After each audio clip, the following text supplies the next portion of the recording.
우리가 같이 공유하지 못하는 것, 그것이 바로 소외이자 차별이지 않을까? 휠체어가 다니기 편한 길을 만들고 시각장애인이 마음껏 밖을 활보할 수 있는 세상을 만드는 것이 더 빠를까?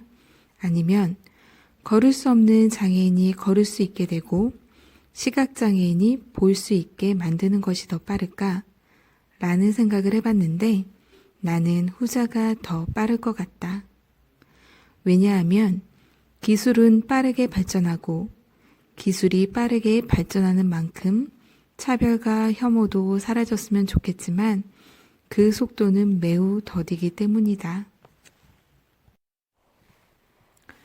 최근 디지털의 발달로 여러 측면에서 장애인의 접근성이 좋아졌다고 한다. 실제로 배달의 민족이나 마켓컬리 같은 애플리케이션은 손가락 터치 하나만으로 몇 시간 안에 배달이 가능하며 영화나 드라마를 시청할 수 있는 넷플릭스는 패스 자막을 지원하여 청각장애인들이 여러 프로그램을 간편하게 즐길 수 있게 되었다. SKT의 손누리링 서비스는 통화 연결음에서 청각장애를 가진 고객님의 휴대전화입니다. 문자로 연락주세요. 라는 음성 안내를 해주고 KT의 목소리 찾기 프로젝트는 AI를 통해 목소리를 복원할 수 있게 만들었다. QR코드로 선거 홍보물을 찍으면 음성 안내로 선거 유세를 들을 수도 있고 오디오북을 통해 책을 들을 수도 있다. 미래에는 뉴러링크를 통해 뇌 질환을 치료할 수 있고 또한 이는 시각장애인에게 유용할 것으로 전망된다. 하지만 아직은 많은 애플리케이션이 장애인이 사용하기엔 불편하거나 전혀 사용할 수 없다. 배달의 민족 같은 애플리케이션에서 배달 주문을 했을 때 문제가 생기면 주문한 가게에서 곧바로 전화가 온다.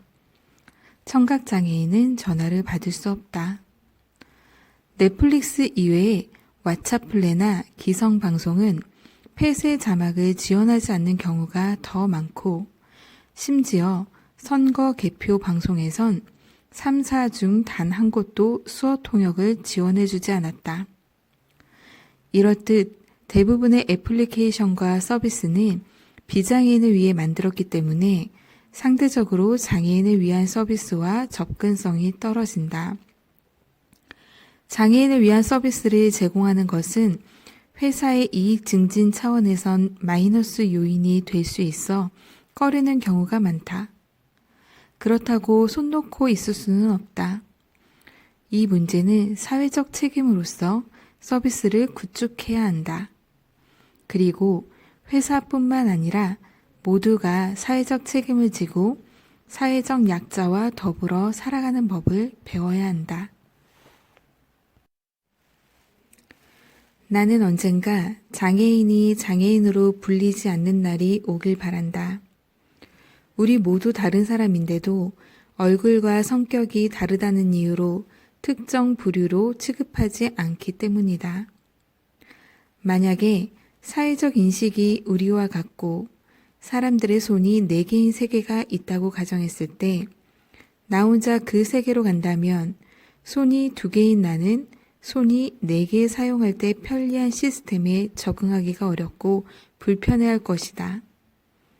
사회적 인식이 같으니 나는 이곳의 장애인들처럼 차별을 받을 것이고 어쩌면 그곳에선 내가 장애인일 것이다. 결국 장애라는 것은 우리가 만들고 사회가 만든다. 우리가 사회적 약자라고 칭하고 분류하는 것은 그들이 살아가기엔 비장애인보다 불편하고 상대적으로 불리하기 때문인 것 같다.